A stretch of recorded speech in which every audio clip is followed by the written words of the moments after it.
As I'm sure you well know, the coronavirus has claimed more than 172,000 lives and counting, and the pandemic has upended the lives of millions more. Walk around just about any downtown area, and you'll likely see local businesses that have been forced to shut down. And as Kavontae Smalls tells us, while some got financial help from the federal government, others, particularly minority-owned businesses, were all but shut out. You been feeling okay? Yeah. Stylists at Simply Aaron's Hair Salon in Cambridge have COVID precautionary measures down to a science. The temperature checks and squirts of hand sanitizer are just some of the ways Erin Danielle had to retrofit her salon.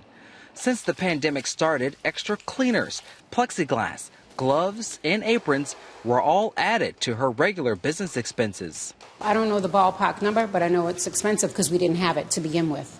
To make ends meet, Danielle took advantage of the payroll protection program. Businesses using the loan had to abide by strict guidelines to qualify for loan forgiveness. That means using allocated money for business-related expenses, which include payroll and personal protective gear for her employees.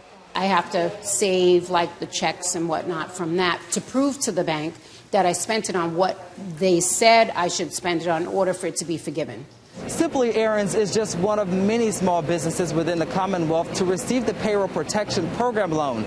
In fact, more than 118,000 small businesses in the Commonwealth received federal help, worth more than $14.3 billion. My conversations with many small businesses over the last 2 months, this has been a lifesaver for them. And without the PPP program, many of these small businesses would not be around today. Bob Nelson from the Small Business Administration admits more businesses could have been helped, especially minority-owned businesses. Early confusion amid the application process may have hindered some from successfully applying. Now we're in uncharted waters. Earlier this month, the program effectively ended because Congress failed to extend the deadline beyond August 8th.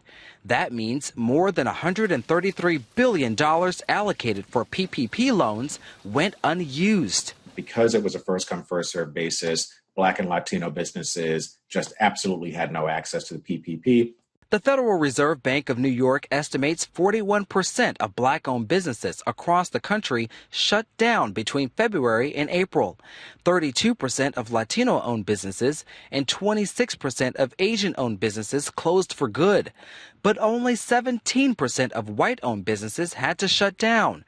The notion more minority-owned businesses suffered disproportionately with billions in forgivable loans left on the table come as no surprise to Shagan Idowu, executive director of the Black Economic Council of Massachusetts. The Center for Responsible Lending, after the first round of CARES Act, saying 95% of Black businesses did not get PPP, 90% of minority businesses overall. As for Danielle, she plans to share valuable information and resources with other minority-owned businesses so they too can keep their doors open. Kavontae Smalls, WGBH News. Although the Paycheck Protection Program did end, the Small Business Administration does have other debt relief programs for small business owners. For more information on those, visit sba.gov/coronavirus.